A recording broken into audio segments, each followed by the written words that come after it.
I hear they call you guys the freedom fighters. Is that right? Damn right. I'll tell you this. I've seen a lot of beautiful things. I don't know, this might be the most beautiful sight I've ever seen right here. What an honor it is to be here. It's a long flight to get out here. You guys know that, but it is an honor. I got a cap back. I just got to put this on. Does that look good?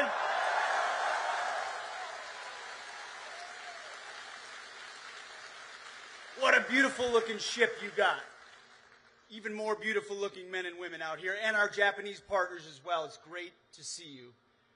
Thank you for taking a moment. And in a moment, you're going to see our Commander-in-Chief, who I know is thrilled to see all of you. I can't help but think, George Washington, the ultimate freedom fighter, the ship's named after him. He's the first in war, first in peace, first in the hearts of all of our countrymen. And when we think of 250 years of our country, we're coming up on 250 years, everybody likes to think 1776. But of course, the Navy, the Marine Corps, and the Army are all 250 years old, dating back to 1775. Right? We talk about 1776, and rightfully so, the Declaration of Independence, the amazing moment we launched this American experiment, but it doesn't start without 1775. Without Americans willing to pick up, well, then it was a musket. We didn't quite have aircraft carriers. A musket and willing to stand their ground and believe in something greater than themselves, to fight for freedom. And when I look out into your eyes, all those eyes way back there past the press, just get them out of the way. When I see all those eyes back there, I see the very same eyes of those men and women from 1775 who were young, hungry, principled, gritty, tough, and willing to fight for the man and the woman on the right and the left, for deep principles and convictions that you still stand for today. What President Trump's doing is pretty simple, but it's revolutionary. He's reminding the country and our adversaries that we're going to put America first. How about that?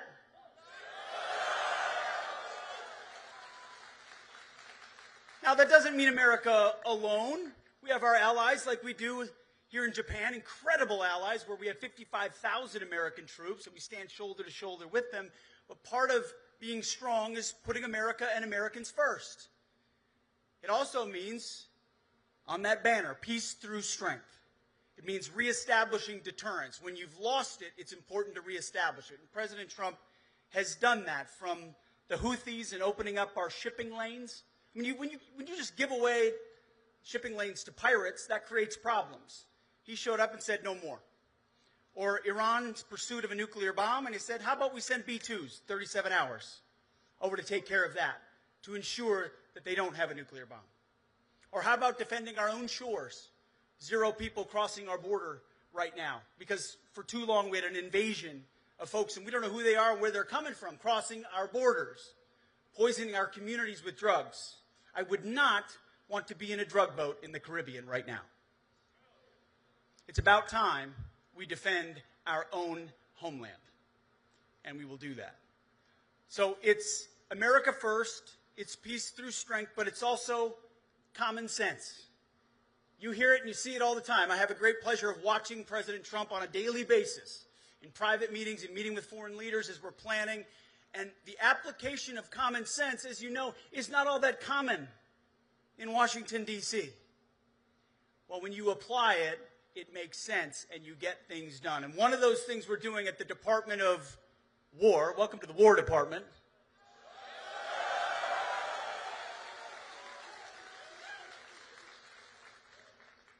is we're applying common sense. We're getting back to basics. It's actually, again, not that complicated.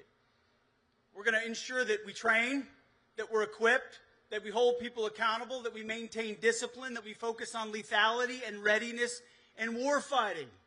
All the types of things that you signed up to do. Now, for too long, in a previous administration or iterations of administrations, there was a phrase, it's the dumbest phrase in military history. And that phrase is, our diversity is our strength. You see, I look out at this crowd and I see a lot of diverse faces. A lot of faces, black, brown, white, and otherwise. From small towns, from big cities, rich, poor. I don't know you and you don't know me. But I don't look at you and see who you are based on the color of your skin. I look at you as a fellow American who bleeds red. Our strength is not our diversity. Our strength is our common purpose. Our strength is our unity. Our strength is our mission. Our strength is our oath to the Constitution that we will defend each other. That's our strength. That's what the world sees. That's what I saw inside my platoon. That's what I see across this beautiful ship. Incredible Americans, the real 1%. Forget about the elites and the 1% of Hollywood and Wall Street and all that. The real 1% are the Americans who are willing to put the uniform on and fight for something greater than themselves in the prime of their life. You could do anything else, yet here you are serving your country. Here you are away from your country, away from your family, away from your community, serving your nation. We owe you to get back to basics to allow you to do your job. And the response of America and young Americans has been incredible. Recruiting, as President Trump said a year ago, they couldn't get anybody to sign up. Now we can't push enough people through basic training because of the excitement of young Americans who want to do exactly what you're doing. Be proud of what you're doing. Stand up straight. You are, when I see those eyes, I see the eyes of American deterrence. You are reestablishing the peace through strength that was lost. It's not the machines, it's not the ships, it's not the planes, it's the great Americans who stand their ground every single day. I look out at a lot of you, man, I see some young faces. I see eyes that look a lot like my oldest son who's 15. And let me tell you, if he made the same decision you made at that age, man, I'd be proud. I don't know if he ever will. I don't know if he's got the guts to do it. Maybe. Don't tell him. I think he does. But I see the best of America here, and I'm proud. We are proud at the Department of War to serve you. Our job is to have your back. And that's something President Trump asked me to tell the troops everywhere we go. That's all I ever wanted when I was a young platoon leader, is to know that my leader, my company commander, my battalion commander, my brigade commander, division commander, you name it, squad leader, would have my back when we do difficult, dangerous things in the dead of night where you can make mistakes, and it's life or death. President Trump, I watch it every day, he has your back. At the Department of War, we have your back. And so we came all this way to reestablish those alliances, make sure adversaries understand how strong we are and that we can project power on beautiful platforms like this, but I came out to encourage you and thank you and recognize to the American people everywhere what a special role you play in this 250 years of the American experiment. We're not here without men and women like you. And if we produce men and women like you, we have 250 more years of this great country and of this great alliance. That's our job, is to pass it to the next generation. Man, look at those stars and stripes right there. That's what it's all about. That's what we're defending. Those freedoms and those Americans back home who cherish that peace and that prosperity and those basic freedoms. That's what we defend. It's what makes America so different. We don't fight because we hate what's in front of us. We fight because we love what's behind us. We love the freedoms that we cherish. And you're the reason we have them. So thank you for everything you do. God bless you. Call your parents and thank them, will you? They instilled in you the values to do something big, to do something special, to test yourself. And for that, I'm grateful.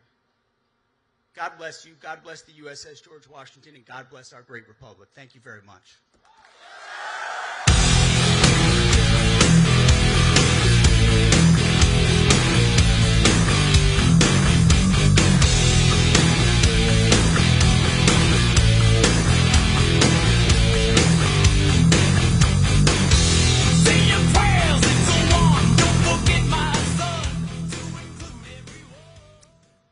Before we conclude conclude here, we get a chance to do a reenlistment. Let me tell you this. I don't know the stats of all the services. I don't. But all I know is in the first week of October, the Marine Corps met its reenlistment in the first week for all of the entire year. Oh, we got some Marines out there. Loud, huh? All of the other services will soon meet those same goals. And as a leader, reenlistment, I think, is the ultimate validation that we continue to be committed and we appreciate the leadership inside those ranks. So it's a testament to the leadership here and hopefully the tone that we're setting. So join us as we get a chance of giving the oath of enlistment to this fine crowd.